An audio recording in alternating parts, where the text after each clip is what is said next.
नमस्कार। साहित्य, संगीत और YouTube के चैनल पर आप सभी का स्वागत है। मैं केशव राय। इस समय स्वराज भाटिया जो एक उभरते हुए ऑथर हैं, उपन्यासकार हैं, जिनका भारत ही नहीं पूरी दुनिया भर में नाम है। सिर्फ एक ही उपन्यास लिखा है उन्होंने, based on true events, our days a survival Odissi.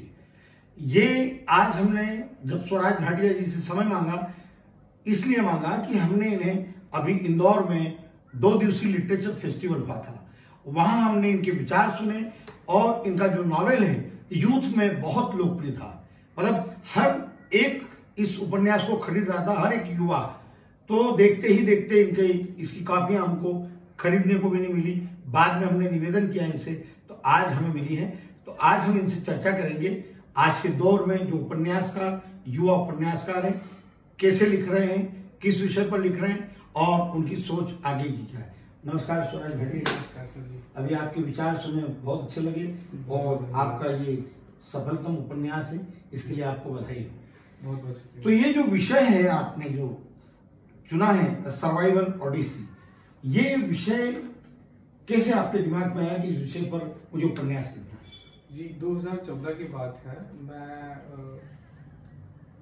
कोशिश कर रहा था कि मेरी एक राह ऐसी चुनूं जो मेरे दिल को भाए और जिसको काम करने में मुझे कभी आलस ना आए और हमेशा ऐसे ही काम करूं जैसे पहला दिन है। तो मैं संगीतकार तो था ही, थोड़ा लिख भी लेता था। 2014 में जब मैंने इजराइल और गाजा का युद्ध होते हुए देखा, वहाँ बच्चों की दयनीय स्थिति देखते हुए मुझे और उस बारे में जानने की इच्छा हुई। तो मैंने मेरे माता पिता से डिस्कस किया कि मैं इस बात को और गहराई से समझना चाहता हूँ और किसी बात को गहराई से समझने के लिए उस पर शोध। और उसके बाद मैंने सोचा कि मुझे एक कहानी बनती हुई दिखाई दे रही है और वो कहानी ही मेरी आवाज़ बनती गई। तो जैसे जैसे मैं इस युद्ध के बारे में जानता गया और इसके बारे में मैं संवेदना उन बच्चों के लिए मुझे बहुत ज़्यादा हुई कि कैसे वो जीते हैं। जनरली हमारे साथ युद्ध का पहला अनुभव हमारे लिए एक सिनेमा की मूवी होता है। उनके लिए उनका घर में बैठे बैठे कभी भी बॉम्ब गिर जाता है, पड़ोसी मर जाता है, वो मर जाते हैं। ये मुझसे रहा नहीं गया और देखा कि इनकी कहानी कोई नहीं बता रहा है दुनिया में। मैंने ये डिसीजन लिया कि मैं इस बारे में जितना अच्छे से हो सकता है बुक लिखूंगा। बहुत ज़्यादा मेहनत लगी, 6 साल लग गए यहाँ तक आने में। पर आज जब रिस्पॉन्स ऐसा आता है, लोग उन बच्चों की कहानियों को समझ रहे हैं और युद्ध के सारे परिणामों को समझ रहे हैं और युद्ध के सारे एंगल्स को समझ रहे हैं कि what happens in a war is not just bullets and bomb, it's worse than hello.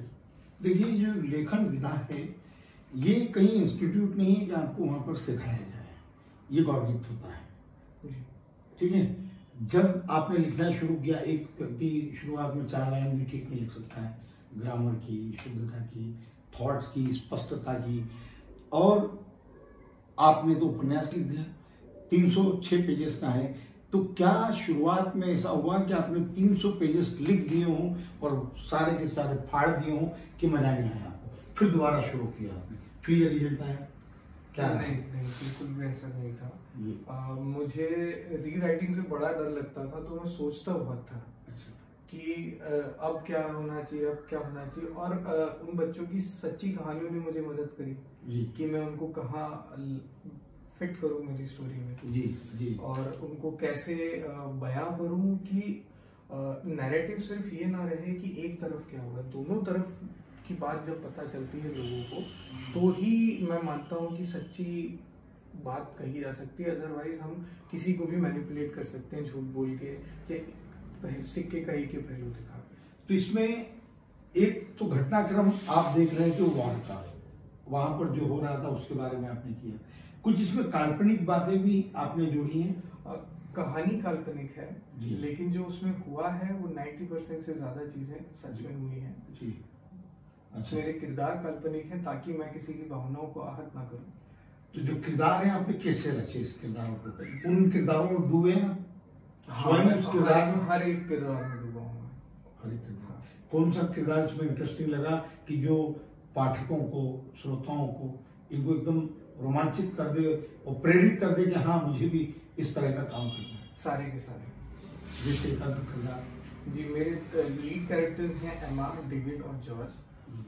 एमा रिटायर्ड जासूस रही है, डेविड रिटायर्ड आर्मी में रहा है, वो दोनों पति पत्नी हैं। और जॉर्ज जो है वो अभी भी एक उम्रदराज जासूस है। तो जॉर्ज का नाम मैंने मेरे फेवरेट लेखक जॉर्ज आर मार्टिन पर लिखा है, जो गेम ऑफ थ्रोन्स के रचयिता हैं। उनकी बुक्स दुनिया में सबसे ज़्यादा बिकती एक तरह से, और उनके नाम पे मैंने इस कैरेक्टर को लिखा है। और एक थोड़ा सा मैंने मजाक के लिए, जॉर्ज आर मार्टिन अपने किरदारों को मारने के लिए बहुत फेमस है, तो मैंने इस कैरेक्टर को ऐसा लिखा है कि लोगों की जान बचाएगा, जान लेगा नहीं किसी। आप किस किरदार में घुसकर आपने फिर अनुभव किया कि ये किरदार में ही?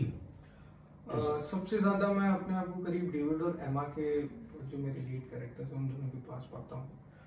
अब क्योंकि वो मेरे अंश तो होंगे ही कहीं ना कहीं, मेरे सारे किरदार, तो सबसे ज्यादा करीब डेविड, एमा और जॉर्ज ही रहे हैं। ऐसा भी बहुत हमने सुना है कि जो वर्ल्ड के टॉप नॉवेलिस्ट हैं, जब वो कोई उपन्यास लिखते हैं साल 2 साल 3 साल बाद, उसके बाद वो कंप्लीट करने के बाद बाहर जब निकलते हैं तो उन किरदारों से निकल नहीं पाते हैं, कई महीनों तक, सालों तक भी होता है। इस तरह से किरदार उन पर हावी रहते हैं। आपके साथ कुछ ऐसा हुआ? हाँ जी, मुझे लिखते टाइम, क्योंकि युद्ध पे है और युद्ध को समझना मुझे इतना भारी पड़ा कि मुझे 5 महीने तक रोज बुरे सपने, नाइटमेयर्स जिन्हें कहते हैं, वो कंटिन्यूसली आते थे।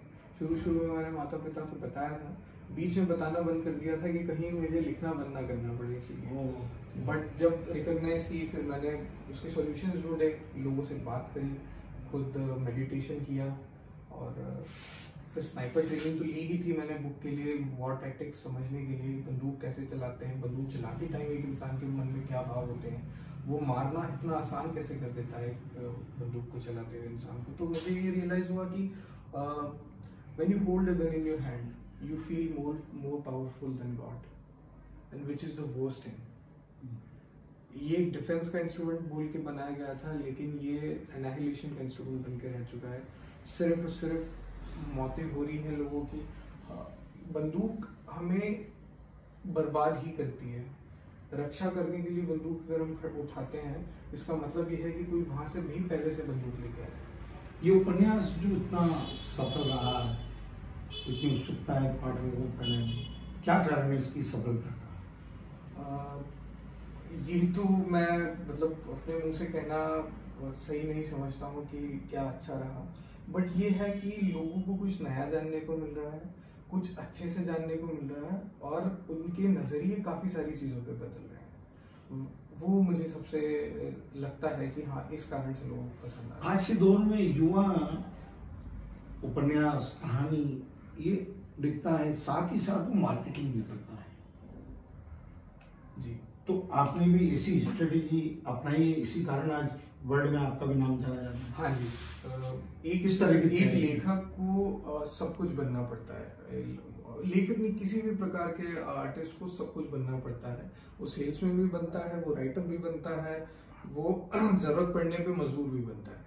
ये जो पोस्टर्स आप देख रहे हैं, ये सब मैंने ही डिजाइन करे हैं। डिजाइनिंग सीख के, ग्राफिक डिजाइनिंग मैंने ट्रेनिंग ली थी काफी पहले, और मैं उस आर्टिस्ट्री को यहाँ पे डिपेक्ट करना चाह रहा हूँ। ये जो आपको दिख रहे हैं पोस्टर के अंदर सीन्स, ये बुक के ही सीन्स को दर्शा रहे हैं कोई ना कोई।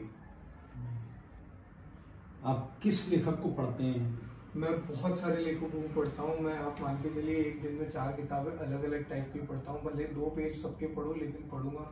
किसने ज्यादा प्रभावित किया आपकी लेखनी में? किसका असर नजर आता है? सबसे ज्यादा लेखनी में मेरा असर दिखेगा आपको Dan brown, George R Martin और जेके रोलिंग का। पर अब जो मैं आगे की किताबें लिखूंगा, वो मैं काफी पुराने लेखकों को पढ़ना चालू कर रहा हूँ। मेरी फेवरेट राइटर अभी एन रैंड है, जिन्होंने द फाउंटेन हेड और एटलस श्रग्ड जैसी बुक्स लिखी हैं। वो 70-70, 80-80 साल पुरानी बुक्स हैं आज, लेकिन आप उनको पढ़ेंगे तो ऐसा लगेगा कि ये हमारे सामने आज की दुनिया में हो रहा है। आने वाले दिनों में मुझे लगता है कि आपकी इस नॉवेल पर भी क्या फिल्म मेकर्स फिल्म? जी हाँ, मेरी राइटिंग स्टाइल बहुत विजुअल है। मेरे रीडर्स हमेशा ये कहते आए हैं कि जब वो पढ़ते हैं तो उनके मन में और दिमाग में पिक्चर चलने लग जाती है। So I really hope and I pray that this book gets an international stage and people get to know the stories of children of Gaza, what actually is happening there, who are the people responsible